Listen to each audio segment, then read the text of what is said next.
तो इस वीडियो में बताए गए सारे क्वेश्चंस को जरूर ही तैयार कर लीजिएगा, क्योंकि ये सारे क्वेश्चन आपके बोर्ड एग्जामिनेशन में बेहद आपको हेल्प करेंगे कि अगर आपकी तैयारी बेहतर नहीं भी हुई है तो आपको अच्छे मार्क्स आ सकते हैं। ठीक है, तो एक एक करके सारे क्वेश्चंस को अब से स्टार्ट कर दीजिए तैयार करना, क्योंकि एग्जाम जो है बिल्कुल करीब है और सारे क्वेश्चंस को तैयार करना बहुत जरूरी है। तो सबसे पहले बात करते हैं क्वेश्चन नंबर 1 की।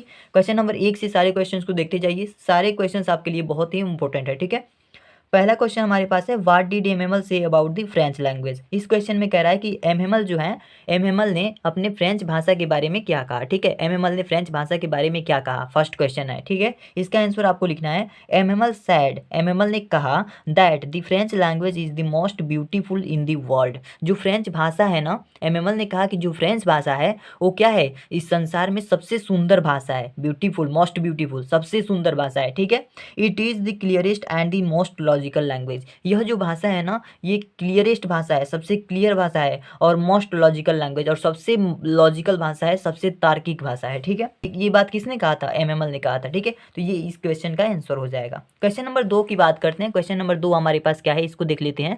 क्वेश्चन नंबर 2 है हमारे पास, what had been put up on the bulletin board. Bulletin board पर क्या लगाया गया था, इस प्रश्न में बताया गया है बुलेटिन बोर्ड पे क्या लगाया गया था। तो देखिए इसका आंसर लिखेंगे, an order from Berlin had been put up on the bulletin board. ठीक है, जो बर्लिन से आदेश आया हुआ था उसे जो है बुलेटिन बोर्ड पे लगाया गया था, दिखाया गया था। ठीक है, it is said that only German would be taught in the schools of Alsace and Lorraine. उसमें कहा गया था कि केवल जर्मन भाषा ही बोली जाएगी school of Alsace and Lorraine, Alsace और लोरेन के स्कूलों में केवल जर्मन भाषा ही सिखलाई जाएगी। The teaching of French language had to be stopped, और जो फ्रेंच लैंग्वेज को सिखाने वाले शिक्षक हैं वो इस भाषा को अब रोक दें, अब इस भाषा की कोई यहाँ पे वैल्यू नहीं मानी जाएगी। यानी एल्सेस और लोरेन में केवल जर्मन भाषा पढ़ाई जाएगी और फ्रेंच भाषा नहीं पढ़ाई जाएगी। चूंकि फ्रांस के ये दो डिस्ट्रिक्ट हैं, एल्सेस और लोरेन, और ये दोनों क्या हो गए हैं, कब्जे में आ गए हैं बर्लिन के, यानी बर्लिन इनको गुलाम बना लिया है। तो ये दोनों डिस्ट्रिक्ट क्या हैं, गुलाम बन चुके हैं,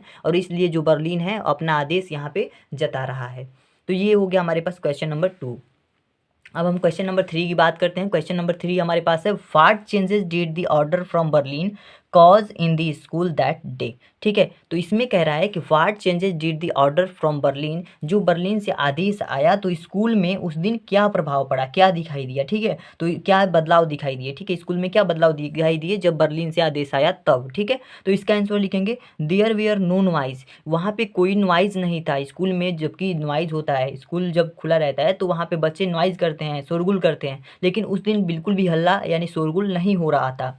it was as quiet as Sunday morning, वह जो दिन था ना ऐसा प्रतीत हो रहा था कि जैसे कि वह संडे का दिन हो, संडे की सुबह हो। ठीक है, जैसे संडे को स्कूल बंद होता है उस तरीके से वहाँ पे फील होता था। MML sad it would be his last lesson, और एमएमएल कह रहे थे कि यह उनका लास्ट लेसन होगा। ठीक है, यानी कि आज का दिन जो है उनका लास्ट लेसन होगा फ्रेंच भाषा को लेकर। ठीक है, एवरीबॉडी लुक्ड सैड, और सारे लोग कैसे दिखाई दे रहे थे, उदास दिखाई दे रहे थे, दुखी दिखाई दे रहे थे। The village people had come to thank MML for 40 year of faithful service, और जो गांव के लोग थे वो एमएमएल को थैंक्स करने के लिए आए हुए थे, उनके 40 साल की फैथफुल सर्विस यानी ईमानदारी सर्विस, ईमानदार सेवा के लिए क्या करने आए थे, थैंक्स बोलने आए थे। क्योंकि जो एमएमएल थे ना वो 40 सालों से क्या पढ़ा रहे थे, फ्रेंच लैंग्वेज सिखा रहे थे वहाँ के बच्चों को। ठीक है, तो इसलिए जो है उस गांव के जो लोग थे वो उनको थैंक्स बोलने के लिए आए थे। क्वेश्चन नंबर 4 की बात करते हैं। क्वेश्चन नंबर 4 क्या है हमारे पास, देख लेते हैं। How did France feeling about MML and school change, French की जो भावनाएं थी एमएमएल और स्कूल के प्रति वो कैसे बदल गई, स्कूल और एमएमएल के प्रति जो भावनाएं थी फ्रेंच की वो कैसे बदल गई, इस प्रश्न में पूछा जा रहा है। ठीक है, इसका आंसर आपको लिखना है, फ्रेंच वाज शॉक्ड, फ्रेंच जो है चौंक गया, when he heard that MML was living the school for ever, वह चौंक गया जब उसने ये सुना कि एमएमएल जो है हमेशा के लिए अब क्या करेंगे, स्कूल को छोड़ देंगे। His feelings now change together, उसकी जो फीलिंग थी इस समय उनके प्रति बिल्कुल चेंज हो गई, बिल्कुल बदल गई। उसकी जो भावनाएं थी ना उनके प्रति, जैसे कि पहले वो क्या समझता था, एमएमएल को बहुत ही रूड समझता था कि टीचर है, गंदा है, मारता है, ये करता है, वो करता है, मतलब टीचर ऐसे होते भी हैं। तो इस तरीके से भावनाएं बच्चों को, जो कमज़ोर बच्चे होते हैं उनकी वैसी होती हैं। लेकिन जैसे ही हमें पता चलता है कि टीचर्स हमें छोड़ करके हमेशा के लिए जा रहे हैं तो हमारी जो है वहाँ पे भावनाएं बदल जाती है और उनकी अच्छाइयाँ दिखाई देने लगती हैं। तो इसे भी कुछ ऐसा ही हुआ। आगे देखिए, ही कर्स्ड हिमसेल्फ, वह अपने आप को कोस रहा था, ही कर्स्ड कर्स्ड हिमसेल्फ, वो अपने आप को क्या कर रहा था, कोस रहा था, for not learning his lesson, अपने लेसन्स को अच्छे से नहीं सीखा था, इसलिए वो क्या कर रहा था, अपने आप को कोस रहा था कि मेरी ही गलती थी कि मैंने इनसे अभी तक कुछ नहीं सीखा। ठीक है, आगे लिखना है, he forget all about animals ruler and his cranky nature, animal के क्रैंकी नेचर, रूढ़ व्यवहार को वो भूल गया, एनिमल की रूलर को, सारे नियम को भूल गया कि वो कितने गुस्सैले थे, कितने मारते थे उन्हें, वो सारा कुछ इसके दिमाग से हट गया और उसे केवल ये दिखाई दे रहा था कि ये अब हमेशा के लिए हमें छोड़ करके चले जाएंगे। ठीक है, तो ऐसे दिन आया था, तो ये ऐसी स्थिति में जो है फ्रेंड्स की फीलिंग्स स्कूल को लेकर के और एमएमएल को लेकर के बदल गई थी। ठीक है, तो इस क्वेश्चन का आप आंसर इस तरीके से लिखेंगे। चलिए देखते हैं नेक्स्ट क्वेश्चन की बात करते हैं। नेक्स्ट क्वेश्चन हमारे पास क्या है, क्वेश्चन नंबर 5 है हमारे पास, what did Hamel say about the language and its importance, M Hamel ने लैंग्वेज के बारे में यानी फ्रेंच लैंग्वेज के बारे में क्या बताया और उनके महत्व के बारे में क्या बताया, उस फ्रेंच भाषा के महत्व के बारे में क्या बताया, भाषा के महत्व के बारे में क्या बताया एम हेमल ने, इस क्वेश्चन में पूछा गया है। ठीक है, तो इसमें आंसर आपको लिखना है, M Hamel told them, M Hamel told them, M Hamel ने उन्हें बताया, जो लोग वहाँ पे उपस्थित थे, जो बच्चे वहाँ पे उपस्थित थे, एम हेमल ने उन सबको बताया that French was the most beautiful language in this world, इस संसार में जो फ्रेंच भाषा है सबसे सुंदर भाषा है। It was the clearest and the most logical language, यह जो भाषा है ना ये बहुत ही सबसे क्लियरेस्ट है और सबसे जो है लॉजिकल भाषा है, सबसे तार्किक भाषा है। ये किसने बताया, एम हेमल ने। किनको बताया, वहाँ पे जो बैठे उपस्थित, जो स्कूल में उपस्थित जो लोग थे, जो बच्चे थे, उन सबको बता रहा था। He asked them to guard it, उन्होंने यानी कि एम हेमल ने कहा उन सबसे कि इसकी आप रक्षा करें, इसकी आप सुरक्षा करें, among them and never forget it, इसी को कभी भी न भूल करके इसकी रक्षा करें, यानी कि अपनी मातृभाषा को बचाए रखें।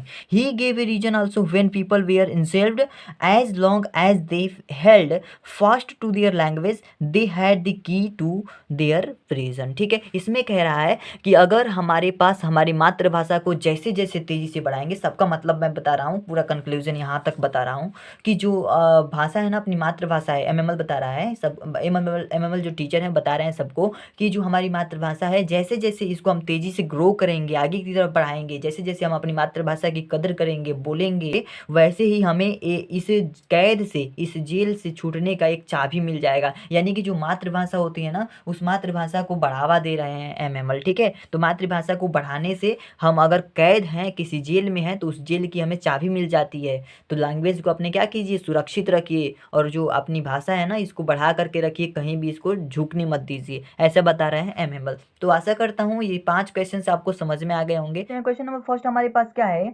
What explanation does the author offer for the children not wearing footwear. इस क्वेश्चन में कह रहा है ना कि जो लेखिका है बच्चों के जूते न पहनने के लिए क्या एक्सप्लेनेशन देती हैं, क्या स्पष्टीकरण देती हैं। ठीक है, इस क्वेश्चन में ये पूछा गया है, तो इसका आंसर लिखेंगे, the lack of money is valid explanation, पैसों की जो कमी है ना ये वैध स्पष्टीकरण है, वैध एक्सप्लेनेशन है। ठीक है, तो लेखिका ने बताया कि जो पैसे की कमी है ना इसके वजह से बच्चे जो है फुट बियर यानी कि जो जूते हैं नहीं खरीद पा रहे हैं, नहीं पहनते हैं। ठीक है, children like Saheb can not afford shoes, जो साहेब के जैसे बच्चे हैं ना वो शूज को अफोर्ड यानी जूतों को अफोर्ड नहीं कर सकते हैं। ठीक है, साहेब के जैसे जो बच्चे हैं वो जूते नहीं खरीद सकते हैं। When Saheb gets a pair of shoes, जब साहेब को एक जोड़ी जूते मिलते हैं, ही वियर्स, तो क्या करता है, वह पहनता है। आगे लिखना है, one explanation is that it is become a tradition for them to stay barefoot, और एक स्पष्टीकरण यह भी है कि यह उनके लिए परंपरा बन चुकी है।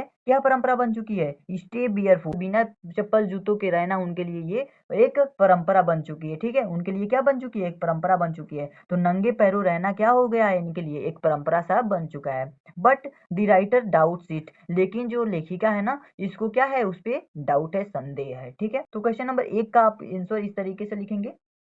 क्वेश्चन नंबर सेकंड देखते हैं। क्वेश्चन नंबर सेकंड हमारे पास है, why did Saheb join the job at the milk booth, milk booth में साहेब ने नौकरी ज्वाइन क्यों किया, ये क्वेश्चन में पूछा जा रहा है। इसका आंसर आप कैसे लिखेंगे, बड़ा ही सिंपल क्वेश्चन है।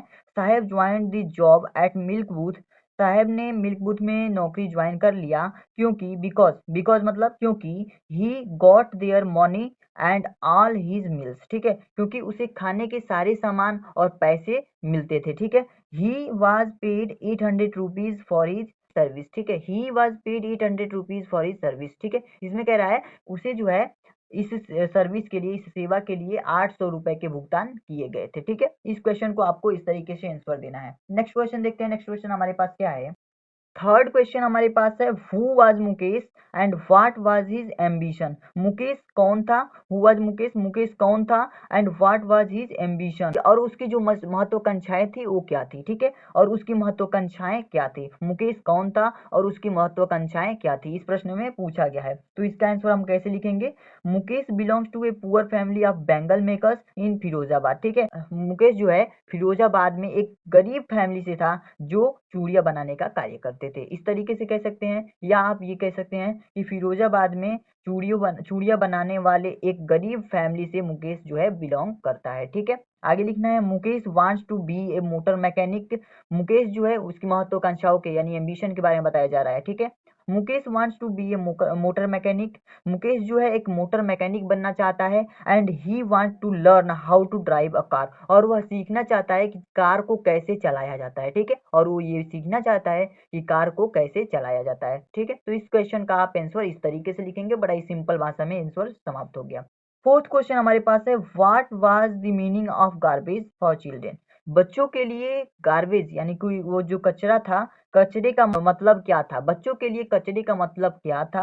What did they find in it, और वो इसमें क्या पाते थे, उनको इसमें क्या मिलता था, यानी कचरे में उनको क्या मिलता था। तो इसका आंसर लिखेंगे, small children look for something valuable in heaps of garbage. Garbage में यानी कचरों में जो बच्चे थे ना, वो क्या देखते थे, वैल्यूएबल थिंग्स को देखते थे, वैल्यूएबल थिंग्स को ढूंढते थे। ठीक है, they expect to get some coin, note और वैल्यूएबल थिंग इन इट। ठीक है, उसमें जो है यानी कचरे में वो आशा करते थे कि एक कोई सिक्का मिल जाएगा या कोई वैल्यूएबल चीज मिल जाएगी या नोट मिल जाएंगे। ठीक है, वो आशा करते थे कि उस कचरे में अगर हम कचरे को उठाएंगे तो वहां उस कचरे में क्या हो सकता है, एक या तो सिक्के मिल सकते हैं, कॉइन मिल सकते हैं, नोट मिल सकते हैं, या फिर कोई वैल्यूएबल थिंग मिल सकते हैं। ऐसी आशा में वो क्या करते थे, कचरे को उठाते थे, फेंकते थे या जो कुछ भी करते थे। ठीक है, आगे लिखना है, sometimes they find just 1 rupees और at times even a 10 rupees note.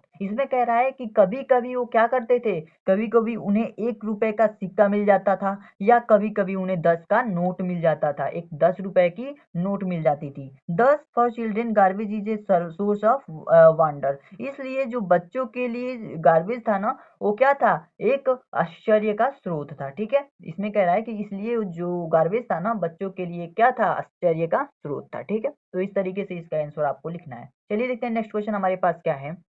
Question number 5 हमारे पास है, what makes the city of Firozabad famous.